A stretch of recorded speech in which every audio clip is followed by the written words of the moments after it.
दुनिया भर के उद्योग जगत में हिंदुस्तान का दबदबा कायम किया।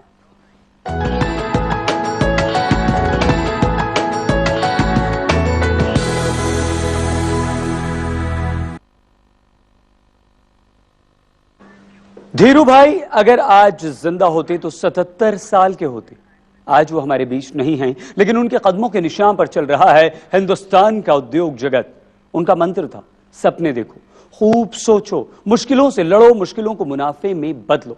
और इसी मंत्र के सहारे वो मुफलिसी से बाहर आए और कर ली दुनिया मुट्ठी में। शक्ति परिवार को गुरुकांत देसाई का नमस्कार।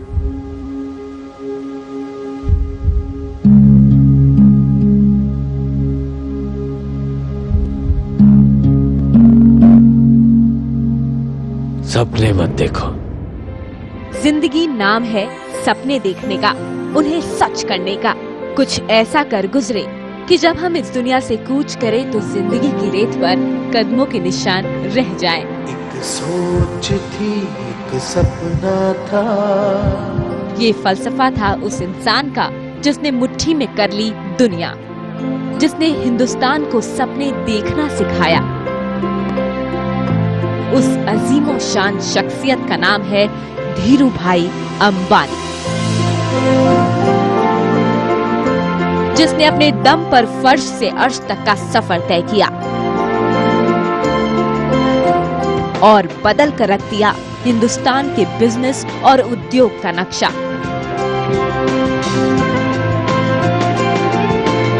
इंडिया बढ़े, इंडिया का नाम ग्लोबल वर्ल्ड में ग्लोबलाइजेशन में आए, ऐसी उनकी उम्मीद थी, इच्छा थी।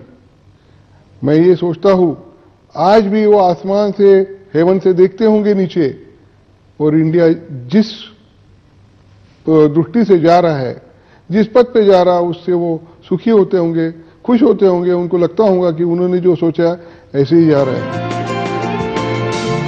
धीरू भाई अंबानी, एक नाम जो ब्रांड बन गया, एक नाम जो मुहावरा बन गया, एक नाम जो मिसाल बन गया, एक नाम जो आइकन बन गया। एक बिजनेसमैन आके पूछता है कि आप जिस बिजनेस में हो उसी बिजनेस में मैं काम करने आऊं क्या, तो आप उसको नहीं कहेंगे। पर धीरू भाई का बड़ा दिल था, उन्होंने जो कहा कि देश के लिए आपको करना है, इंडियन इंडस्ट्रीज का जो फाउंडेशन है, इंफ्रास्ट्रक्चर का जो फाउंडेशन है, वो धीरू भाई ने ही शुरू किया। धीरू भाई अंबानी के इस करिश्मे की कुंजी थी उनके फलसफे में। वो कहते थे, हम लोगों पर अपनी बाजी लगाते हैं। वो आदमी में इतनी मोटिवेटिंग कैपेसिटी थी कि कोई आदमी चाहे कितना भी मतलब उसे खुद में लगे कि मैं कुछ नहीं कर पाऊंगा, मगर अगर धीरू भाई ने पहचाना है कि इस आदमी में ये स्ट्रेंथ है, तो he will bring it out at any cost. जरा अंदाजा लगाइए, 1954 में धीरू भाई अंबानी को पारिवारिक जिम्मेदारियों के चलते एडन में शेल के पेट्रोल पंप पर भी काम करना पड़ा था। पेट्रोल पंप पर काम करते हुए उन्होंने पेट्रोलियम उद्योग का शहंशाह बनने का ख्वाब देखा, और एक दिन सारी दुनिया ने उस ख्वाब को हकीकत में बदलते हुए देखा। वो कहते थे कि सपने जरूर देखो। जब आप सपना देखेंगे तभी आप उसे सच भी करेंगे। सपना हमेशा बड़ा देखना चाहिए, लक्ष्य ऊंचा रखना चाहिए, समर्पण में गहराई और प्रयास अथक होना चाहिए। ये सपना मैंने रिलायंस के लिए भी देखा है और भारत के लिए भी। वो एक बहुत महत्वाकांक्षी आदमी थे और आगे की सोच रखने वाले थे कि भी आगे मुझे क्या करना है। तो विजनरी जो बोलते हैं हम लोग हिंदी इंग्लिश में, जो स्वप्न दृष्टा बोलते हैं, तो उनका एक स्वप्न ही था कि भाई चलो मैं कुछ करके दिखाऊं। बिजनेस गुरु धीरू भाई का एक और मंत्र भी लगे हाथ ले लीजिए। सोच हमेशा बड़ा रखो, जल्द सोचो और पहले सोचो, क्योंकि सोच किसी की जागीर नहीं है। अपने नाम की ही तरह धीरू भाई ने भी धीरज नहीं खोया। वो कहते थे, मुश्किल घड़ी आए तो भी अपने लक्ष्य का पीछा मत छोड़ो और इस मुश्किल घड़ी को बेहतर अवसर में तब्दील करो, क्योंकि मुनाफा कमाने के लिए किसी के न्योते की जरूरत नहीं होती। धीरू भाई का बचपन गरीबी में बीता। वो मैट्रिक से आगे पढ़ाई नहीं कर सके। धीरू भाई ने रोजी रोटी के लिए बरसों तक देश विदेश में नौकरी की। जब वो मुंबई पहुंचे तो उनके पास थोड़ा सा सामान और ढेर सारे सपने थे। मुंबई में उन्होंने चंद हजार रुपए से बिजनेस शुरू किया और एक दिन वो भी आया जब उनकी जेब में पूरी मुंबई खरीदने की दौलत और ताकत थी। धीरू भाई अंबानी, जो बरसों तक अपने परिवार के साथ 2 कमरे के मकान में रहे, जिसमें से एक कमरा उनका दफ्तर भी था। लेकिन आज उनका बड़ा बेटा एक ऐसा आलीशान महल बना रहा है जिसमें हेलीकॉप्टर उतर सकता है। धीरू भाई अंबानी ने अपने हर सपने को पूरा किया। उन्होंने सपना देखा था कि देश भर के लोग पोस्टकार्ड की कीमत पर मोबाइल से बात करेंगे। उनका वो सपना भी पूरा हो गया। 40 पैसा में 1 मिनट बोलने की जो आइडिया थी वो धीरू भाई ने आज के 15 साल पहले दी थी और खुद करके दिखाई।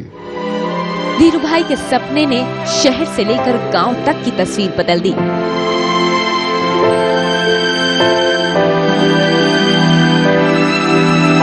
लेकिन वो अपने इस खुशनुमा ख्वाब को पूरा होते नहीं देख पाए, क्योंकि 6 जुलाई 2002 को धीरू भाई ने हमेशा हमेशा के लिए आंखें मूंद ली।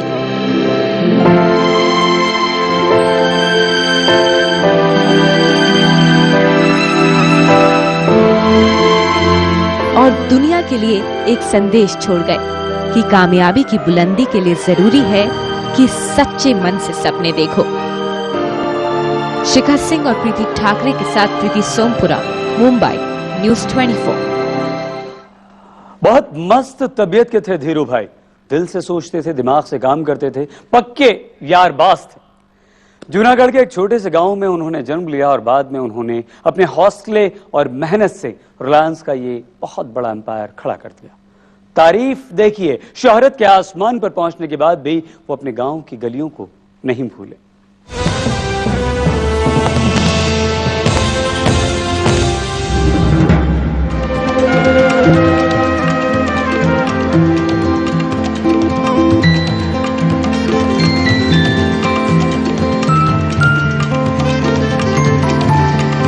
एक छोटा सा गांव में एक घर,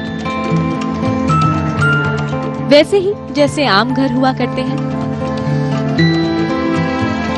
कुछ लोग, कुछ बातें, कुछ यादें। ये है गुजरात के जूनागढ़ जिले का कुकसवाड़ा गांव। भारतीय उद्योग और व्यापार जगत के शहंशाह धीरू भाई अंबानी का गांव।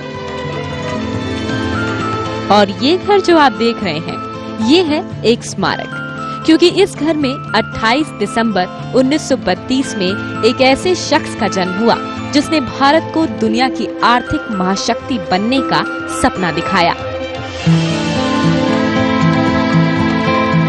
इसी गांव के इसी घर में जन्म हुआ था धीरजलाल हीराचंद, यानी